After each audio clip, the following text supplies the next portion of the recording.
Hi, I'm Robert Rojas, a servant of our Lord Jesus Christ. I will be sharing with you one of my Defending the Faith lessons. In this video, we will continue our discussion about the pre-existence of Christ.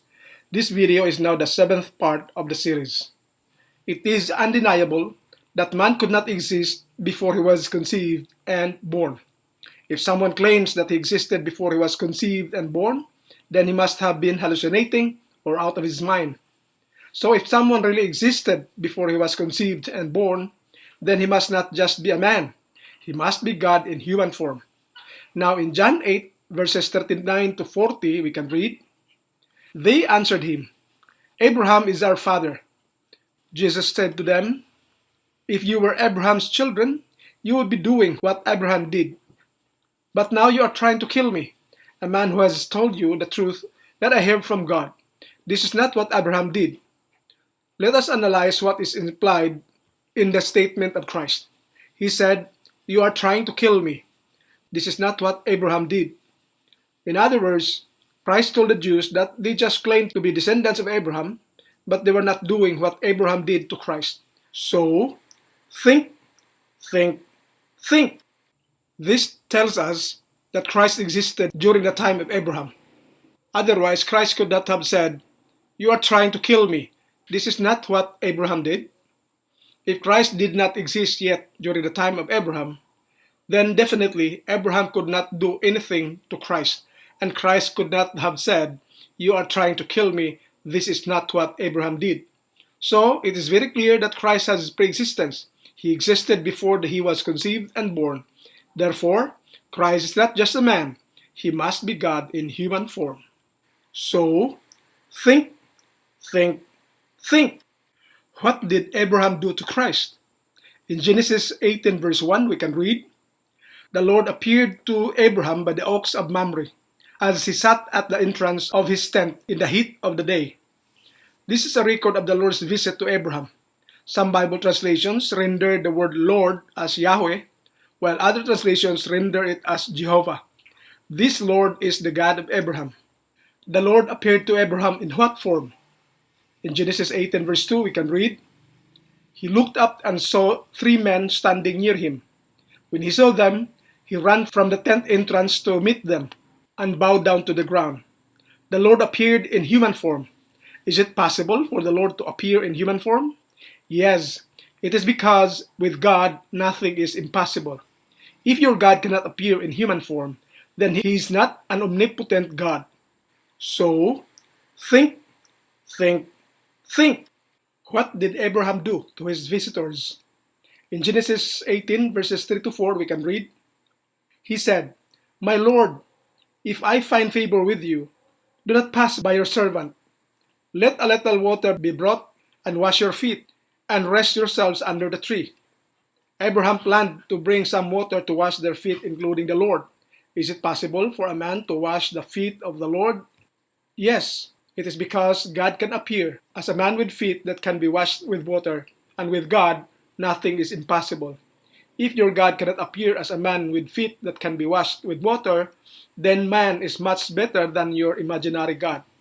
So, think, think, think. Abraham suggested to his visitors, including the Lord, that they rest. Is it possible for a man to suggest that the Lord rest? Yes, it is because God can appear as a man, and with God nothing is impossible. If your God cannot appear as a man, then He is not an omnipotent God.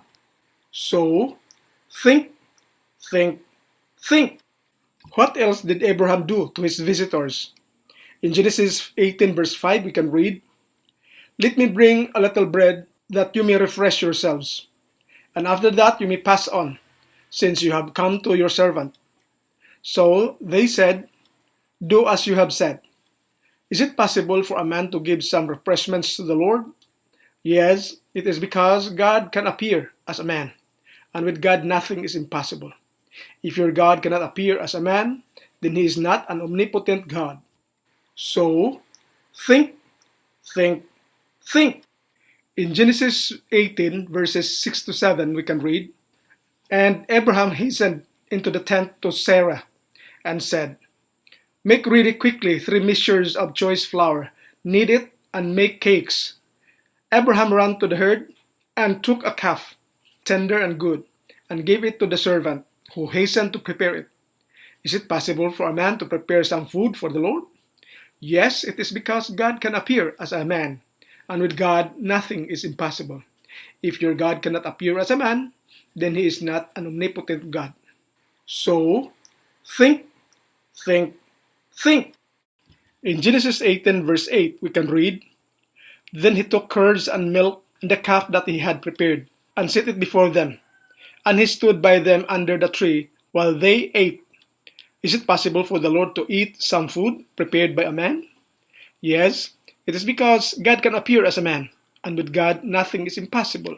If your God cannot eat food as a man, then man is much better than your imaginary God. So, think, think, think. If we are observant enough, we can understand that Abraham was very kind to the Lord. Abraham did not try to kill the Lord when he visited Abraham. This is very opposite of what the Jews intended to do against Christ. Since the Lord who visited Abraham was Christ, then he has the right to claim, "You are trying to kill me." This is not what Abraham did. So it is very clear that Christ has pre-existence. He existed before he was conceived and born. Therefore, Christ is not just a man. He must be God in human form.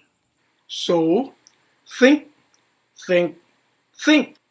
We have to note that every time we see the word Lord capitalized in the Old Testament times, it is translated as Yahweh or Jehovah in other Bible translations. It is a translation of the Hebrew Tetragrammaton YHWH. So it is very clear now that Christ was the Lord or Yahweh or Jehovah who appeared to Abraham, whom he extended some kindness out of his hospitality. Christ appeared as a man. With man, this is impossible, but with God, this is very possible. So, think, think, think. Thank you very much for watching. I hope you have learned some very important truth, and I hope that you share this to your loved ones, friends, and acquaintances. May God bless us all.